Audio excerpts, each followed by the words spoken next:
Diga lá, pessoal.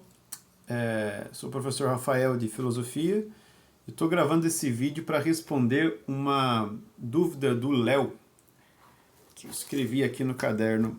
O Léo perguntou assim: o emotivismo ético e a ética simples, de qual maneira ambas se encaixam no contexto do subjetivismo ético?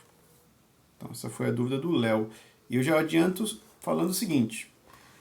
E aí, Léo, me corrija se eu interpretei errado. Eu vou partir do pressuposto de que quando você fala ética simples, eu vou partir de que você está se referindo a uma corrente que eu vou chamar aqui de cognitivistas, tá? E aí você depois comenta para ver se é isso mesmo que você tinha pensado quando falou em uma ética simples. Então, vamos lá, deixa eu explicar então o que eu estou chamando de cognitivistas. Eu quero separar dois grupos: cognitivistas e não cognitivistas, tá? O que seria o grupo dos cognitivistas, pensando em ética? Seria o grupo de filósofos que entende que é possível adquirir conhecimento acerca de valores morais. É possível conhecer o bem, é possível conhecer o justo, o errado, entende? Esses, então, são os cognitivistas. É possível adquirir conhecimento sobre fatos morais. Já os não cognitivistas, eles vão pensar o contrário. Eles vão falar, olha, a gente pode conhecer fatos, mas quando o papo é norma, quando o papo é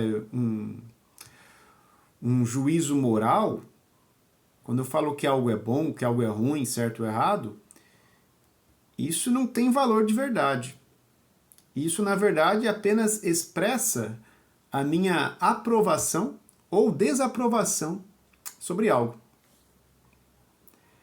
Então, eu estou partindo daqui, tá, Léo? Que você está chamando de ética simples as correntes que entendem que é possível racionalmente compreender a ideia de bem, mal, de justo, né? E que então bastaria você compreender o que é justiça para apontar o que é injusto, o que não é, etc.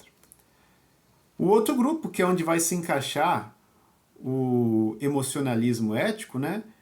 Ele entende que não, que quando o papo é juízo de valor, quando o papo é norma, não há conhecimento, não há valor de verdade, não tem verdadeiro e falso.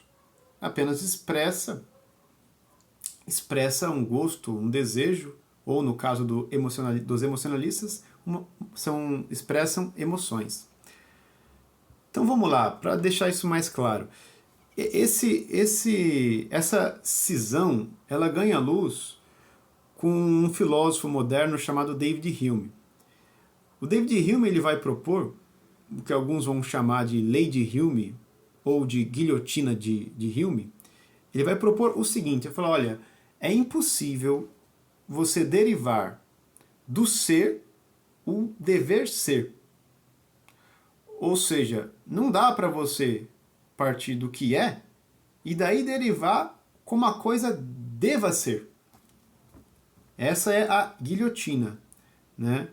Uma coisa, então, é você fazer um enunciado descritivo, descrevendo a realidade, isso sim teria valor de verdade, e outra coisa é você falar de um enunciado normativo, o que a sociedade, como a sociedade deveria ser, enfim. Bom, não sei se deu para ficar claro, eu vou pensar em um exemplo aqui. Vamos pensar em um exemplo de um organismo. Vamos supor que o cientista fale assim, fala, olha, o organismo X,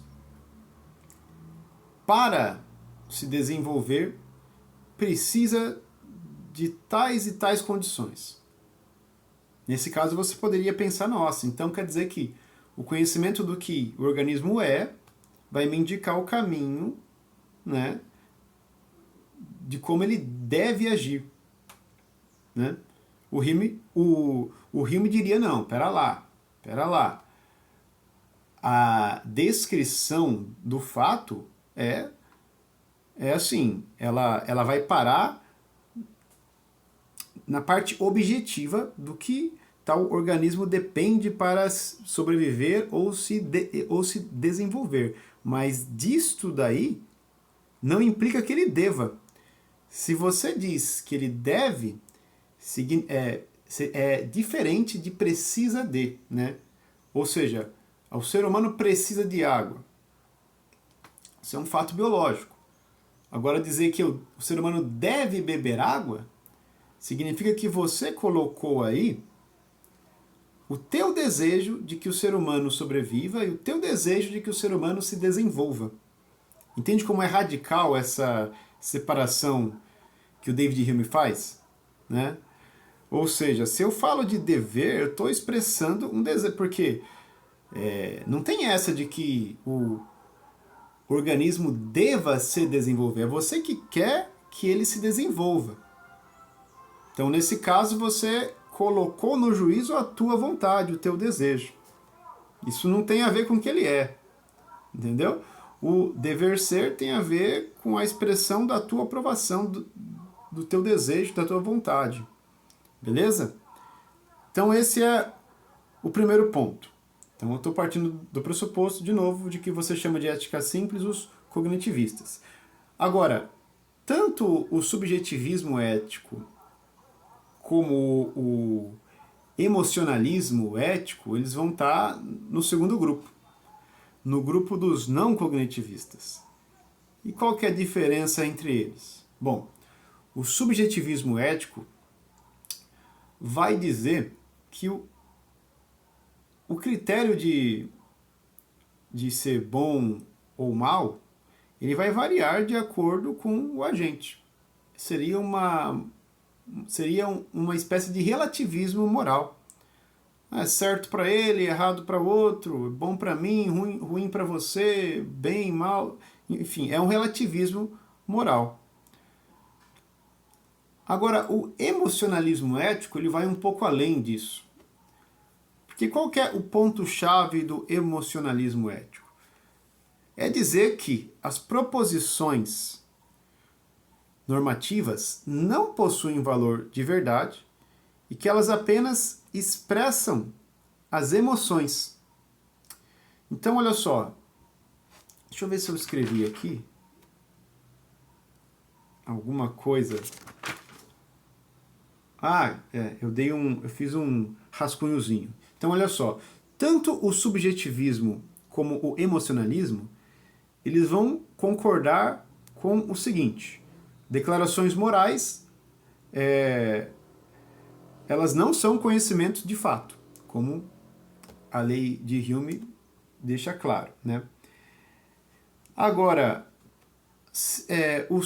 o subjetivismo ético, ele vai partir de que, olha, no julgamento moral cada um expressa uma crença, cada um acredita numa coisa.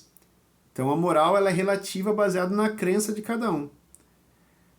Já o emocionalismo ele vai além, porque ele vai dizer, olha, não é crença não, é emoção. É emoção. Sempre que eu faço um juízo normativo, eu estou expressando uma emoção, um sentimento. Então, quais são os princípios da escola emotivista? Primeiro, as questões morais não podem ser derivadas de questões de fato, como a gente já viu. Segundo, as questões morais não têm nenhuma base de racionalidade. E terceiro, as questões morais são caracterizadas como puramente manifestações das emoções e paixões. Ou seja, se eu falar matar é errado, isso não está expressando uma verdade ou falsidade. Está simplesmente expressando a minha emoção, né? Poderia ser aqui um medo de ser assassinado. Não é que é verdade ou mentira dizer que matar é errado para o emocionalista. É que eu não quero ser assassinado, eu tenho medo, tenho uma emoção de medo. E essa proposição vai nascer desta emoção. Como eu tenho medo de ser assassinado, eu vou dizer que matar é errado. Só que matar é errado é equivalente a dizer eu desaprovo o assassinato. Entende? Então você fala, ó, mentir é errado. O emocionalista diria, olha, dizer que mentir é errado não é uma frase que tem valor de verdade. Ela não é verdadeira nem falsa. O que ela está dizendo, na verdade, é eu desaprovo a mentira. E por que eu desaprovo a mentira?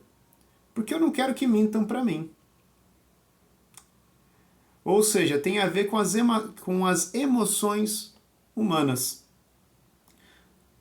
Ou seja, é bem próximo, né? A gente pode ver uma relação bem íntima, né, do subjetivismo com o emocionalismo. Mas para te ajudar a diferenciá-los, que eu entendi que é isso que você quer, eu diria que o subjetivismo, para o subjetivismo, eu poderia pensar, olha, fulano tem tal crença, né, tem crença que X é certo, e ciclano tem a crença de que Y é certo. Beleza. O emocionalismo, ele vai além porque ele vai indicar, ó, a fonte dessa crença são as emoções. São as emoções. A ética é incapaz de pronunciar juízos de valor, juízos normativos que tenham valor de verdade. Elas, na verdade, só expressam as nossas emoções e têm o objetivo, né, quando eu faço um juízo de valor, o emocionalista entende que quando eu faço isso, eu estou expressando a minha emoção e estou querendo fazer com que o meu interlocutor sinta a mesma emoção que eu, para que ele também desaprove ou aprove o que eu aprovo. Tá? É assim que um emocionalista enxerga a ética. Beleza? Bom, não sei se eu consegui responder a tua dúvida, cara. E também não sei se esse campo daí que eu chamei de cognitivistas era de fato o que você chamou de ética simples.